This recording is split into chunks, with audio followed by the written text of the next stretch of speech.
Bismillahirrahmanirrahim. Assalamualaikum warahmatullahi wabarakatuh. Apa kabar? Semoga Allah selalu melimpahkan kesehatan, keselamatan, dan kesejahteraan bagi kita semua. Jumpa lagi dengan saya, Alma Vita Sofia alias Yusuf Alma dalam praktek pemrograman pengolahan limbah. Kali ini kita akan membahas tentang sets. Jadi, apa itu set? Jadi set dalam Python ini adalah suatu struktur data yang ekuivalen dengan set pada matematik, yang mana ia terdiri dari beberapa elemen, yaitu elemen dengan urutan yang tidak bisa ditentukan. Jadi kita bisa menambah dan menghapus elemen dari set, kemudian kita bisa melakukan iterasi atau pengulangan dari elemen pada set. Kita juga bisa melakukan standar operasi pada set seperti union atau penggabungan, intersection atau pemotongan, dan difference atau perbedaan gitu ya, atau pengurangan. Di samping itu kita juga bisa memeriksa apakah suatu elemen itu merupakan milik atau dia ini merupakan bagian dari set. Nah, tidak seperti array, maka di mana elemennya itu disimpan dalam bentuk list yang berurutan, maka urutan pada elemen ini, yaitu urutan pada elemen pada dari set ini tidak terdefinisi ya. Jadi elemen dari set ini biasanya tidak disimpan dalam urutan ya, yang bisa muncul pada set tersebut ya. Yang mana ini akan memudahkan untuk memeriksa apakah suatu elemen itu merupakan bagian dari set ya. Dan dengan cara itu pemeriksaan itu akan menjadi lebih cepat ya. Seperti itu. Kemudian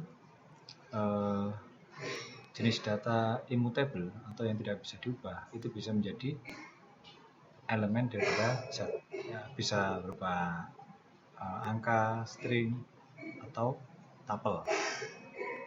Sementara jenis data yang mutable atau yang bisa diubah itu tidak bisa menjadi elemen dari set. Nah, secara khusus list ini ya, list tidak bisa menjadi elemen dari pada set, tetapi tuple bisa. Dan satu set yang lain itu tidak bisa menjadi elemen dari sebuah set. Jadi tidak ada set dalam set ya. Kebutuhan akan imutabilitas ini ya, ini diikuti dari cara bagaimana komputer itu mewakili set dalam memori. Baik, kita akan lihat di bagian kedua dari set ini bagaimana kita mendefinisikan suatu set.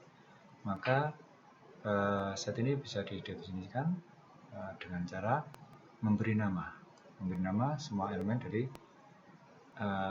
elemennya pada brackets. Satu-satunya pengecualian adalah empty set ya, dimana itu bisa dibuat dengan fungsi set ya. Jadi kita bisa membuat fungsi set ya, dengan menggunakan fungsi set. Jika set ini mempunyai suatu daftar atau list atau string atau tuple sebagai parameternya, maka itu akan mengembalikan set tersebut yang terdiri dari elemen-elemennya. Sebagai contoh seperti berikut di bawah ini, ketika kita jalankan ini ya, program ini, maka ketika di langkah pertama set A ini akan disimpan ya, variabel A ini akan menyimpan 1, 2, 3. Di sini kalian perhatikan bahwa untuk menyimpan atau menjadikan variabel ini sebagai sebuah set, maka dimulai dengan kurung kurawal ya, kurung kurawal seperti ini ya. Atau kita juga bisa membuat set dengan cara menggunakan fungsi set ya, set dalam kurung terus apa yang ada di dalam yang mau kita setkan, maka dan tutup kurung. Ya. Di sini adalah QWERTY, kita jadikan set, kemudian kita cetak. Ya, maka kita bisa lihat ya, yang tadinya adalah susunannya adalah key WERT, ketika masuk ke dalam ketika kita jadikan set maka dia berubah susunannya. Ketika kita akan run lagi di lain waktu mungkin akan berubah lagi urutannya seperti itu ya. Ya. Sehingga di sini kita bisa lihat di program juga kita akan mengecek bahwa urutan dari elemen itu tidak penting. Ya. Kita bisa jalankan program berikutnya. Ketika ini disimpan A ini adalah 1, 2, 3, kemudian B ini 3, 2, 3, 1, ya, 3, 2, 3, 1, ya, maka kita bisa lihat B ini karena 3 ini sudah ada, maka yang dimasukkan hanya 1 saja.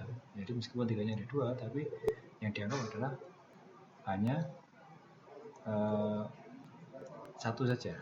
Ya. Jadi 3-nya tadi di sini 2 itu 2 buah, tapi yang dimasukkan ke dalam setnya adalah 1 saja. Maka ketika ini kita jalankan yang di 3, ya, maka apakah A sama dengan B, meskipun urutannya tidak sama, tapi karena isinya sama, maka ini dianggap sebagai true.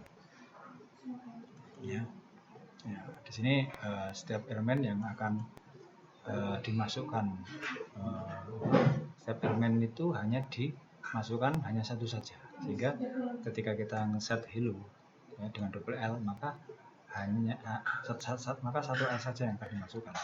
Sehingga yang mestinya 5, kalau kita menggunakan list maka semuanya akan disimpan. Maka di sini hanya karakter yang unik saja yang akan disimpan. Berikutnya operasi yang terjadi pada elemen, ya. Oke. Jadi kita bisa mendapatkan panjang elemen dari set itu dengan menggunakan fungsi len. Ya. Kita juga bisa melakukan iterasi, ya, iterasi pada semua elemen yang ada pada set. Ya, tentunya dengan order yang atau urutan yang tidak berurutan, ya, tidak berurutan. Ya, menggunakan loop for. Kita bisa coba satu di sini, ya. Ketika kita tentukan bilangan suatu variabel yang berisi set bilangan 5, 2, 3, 5, 7, 11, maka ketika kita menggunakan perulangan for loop, ya, maka kita bisa lihat, ya, di sini 2, ya, akan dicetak dulu, kemudian berikutnya adalah 11, ya, berikutnya adalah 3, berikutnya adalah 5, dan seterusnya 7, dan terakhir ya 7. Nah, jadi di sini kita bisa lihat bahwa set ini tidak menyimpan elemennya secara berurutan, ya, seperti itu. Nah, maka kita bisa memeriksa apakah elemen itu merupakan bagian dari suatu set menggunakan keyword in, ya. Jadi seperti ekspresi seperti a in e itu akan mengembalikan nilai boolean, ya, ya. Begitu juga dengan dengan operasi kebalikannya yaitu not, ya, not in, ya, gitu ya. Sementara untuk menambahkan elemen pada set itu kita bisa menggunakan metode add, ya. Oke, kita akan lihat di program berikut, ya. Oke, kita bisa lihat bahwa A, ya, itu ditetapkan 1, 2, 3. Nah, kemudian kita bisa mengecek apakah 1 ada di A, apakah 4 ada di A, apakah 4 itu tidak ada di A. Maka kita bisa lihat hasilnya adalah true dan true. Maka di akhir di baris ketiga ini kita bisa lihat bahwa dengan metode add akan menambahkan 4 ke dalam variabel A ini, ya. Kemudian ada 2 metode untuk menghilangkan, ya, elemen dari set, yaitu discard dan remove, ya. Nah,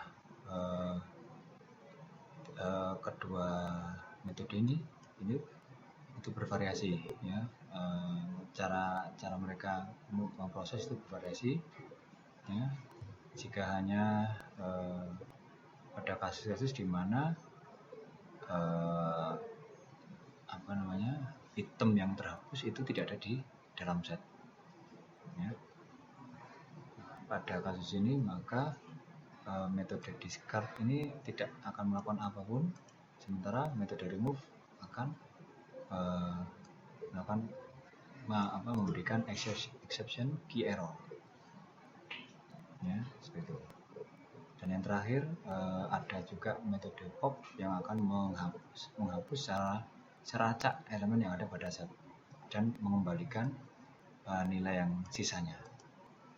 Jika set itu adalah empty atau kosong, maka pop akan menghasilkan exception, ya, key error. Ya. Nah, ini kita bisa mentransform kita bisa mengubah satu set menjadi list itu menggunakan fungsi list. Baik, bahasa yang terakhir pada set ini adalah operasi pada set. Ya. Di sini kita menggunakan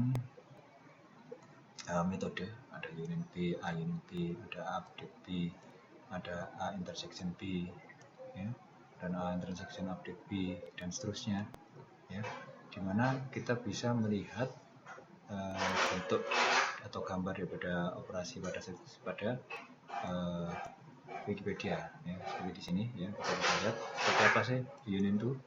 Oh, union itu adalah seperti ini, ya, jadi union itu adalah penggabungan. Kalau ini adalah intersection, ya, nah ini adalah relative complement, ya, dan ini ada symmetric difference, ya, ini difference, ya, dan seterusnya, ya. Jadi ini adalah untuk memperjelas, ya, konsep-konsep operasi yang bisa kita lakukan pada set. Baik, demikian yang bisa saya sampaikan. Mohon maaf jika ada hal yang kurang berkenan, dan terima kasih banyak atas perhatiannya. Saya akhiri. Assalamualaikum warahmatullahi wabarakatuh.